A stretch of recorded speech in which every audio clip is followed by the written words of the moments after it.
नमस्कार दोस्तों, आप देख रहे हैं किसान तक। मैं हूं आपका दोस्त संकेत शर्मा और आज ये खास वीडियो हमारे उन दर्शकों के लिए जो गुलाब की बागवानी करना पसंद करते हैं, लेकिन उनके सामने समस्याएं आती हैं कि उनका जो पौधा होता है गुलाब का, वो कहीं ना कहीं किसी कारणों से मर जाता है, अच्छी तरीके से फ्लावर नहीं दे पाता या पनप नहीं पाता।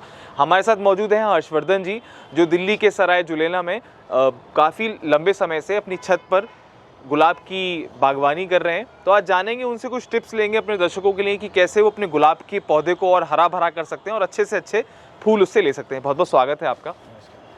हर्ष जी, बताइए कि लगभग कितने किस्मों के आप गुलाब अपनी छत पे आपने कर रखे हैं इस समय? अंकित जी, तकरीबन मेरे पास 75 से 80 प्रकार के गुलाब हैं। अच्छा। और मैं पिछले 3 साल से ये कंटिन्यू कर रहा हूँ। अच्छा, एक सबसे पहला प्रश्न यही है कि अपने गुलाब के पौधे को बचाने के लिए हमें किन किन बातों का विशेष रूप से ध्यान रखना चाहिए? मेन सबसे पहले अंकित जी क्या है कि इसमें कुदरत की बनाई हुई 3 चीज़ों में बहुत ध्यान रखना होता है और चौथी चीज़ हमारे मन से खुद चीज़ आती है।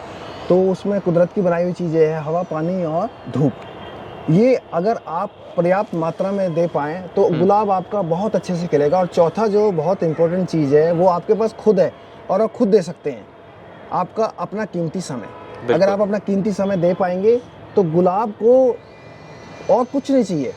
और सेकेंडरी फिर उसके बाद जो गुलाब में पेस्टिसाइड और इंसेक्टिसाइड, लोग बाग क्या करते हैं, पहले इसको खाने के लिए खाद बताओ तो खाद से पहले जो है ये चीज़ें पहले होती है। अगर बहुत से लोगों के पास बालकनी में रखना पसंद करते हैं, बालकनी में धूप नहीं आती, गुलाब को 6 से कम 5 से 6 घंटे की प्रॉपर धूप चाहिए होती है। ये हमारे दर्शकों को समझना चाहिए, क्योंकि आजकल जो लोग बड़े बड़े फ्लैटों में रह रहे हैं तो वहाँ धूप की अक्सर समस्या रहती है लोगों के सामने। तो वही उनके गुलाब जल्दी इसीलिए मर जाते हैं कि वहाँ पे धूप की समस्या रहती है और छतें उनके पास होती नहीं है जी।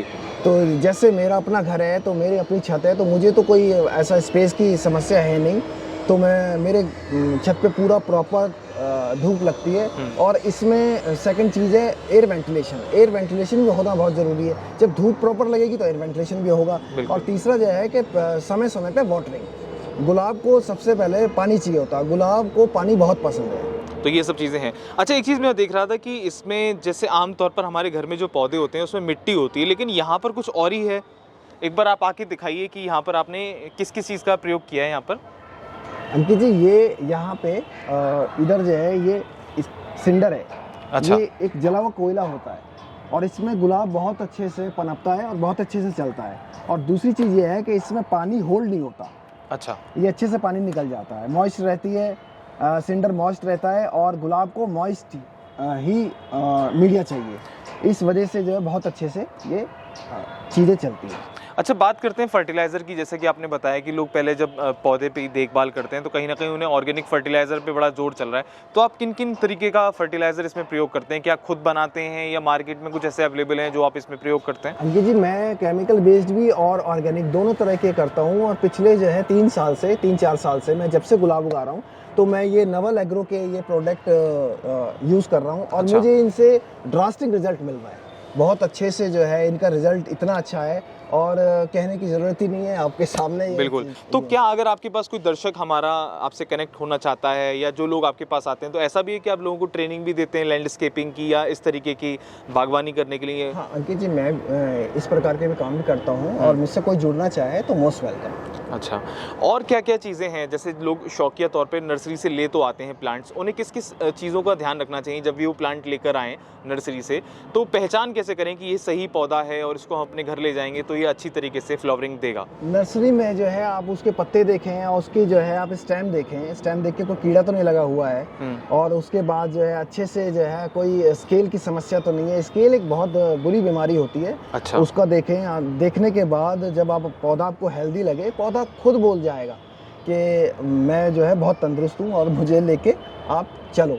तो लाने के बाद, और मैं तो ये कहूँगा कि जिसको भी स्टार्ट करना है कम से कम 5 पौधों से स्टार्ट करे, इकट्ठे ही वो 20, 25, 50 पौधे ना ले आए, क्योंकि बिगनर्स के लिए शुरुआत में 5 पौधे सफिशिएंट रहते हैं। सफिशिएंट है। तो हर्ष जी, एक बार बताइए कि अगर हमारे कोई दर्शक हैं जो इस तरीके का सेटअप अपने घर पे लगाना चाहते हैं तो कहाँ से, जो आम नर्सरी है उसके अलावा वो कहाँ से इस तरीके की वैरायटी वाले गुलाब मंगा सकते हैं? हिंदुस्तान में कई नर्सरी हैं, लेकिन मेरी नज़र में जैसे मैंने पौधे अपने मंगाए भी हैं।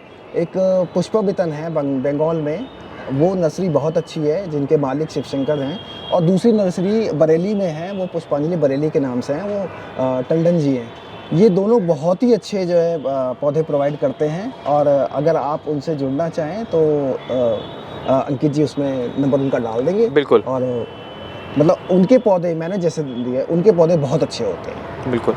तो ये थे हर्षी, जिन्होंने बताया कि आप अपनी छत पर अगर लगाना चाहें गुलाब के पौधे, छत पर लगाना चाहें, चाहे अपने बागान में लगाना चाहें, जो आपका गार्डन है उसमें लगाना चाहें, तो इन बातों का आपको ध्यान देना पड़ेगा।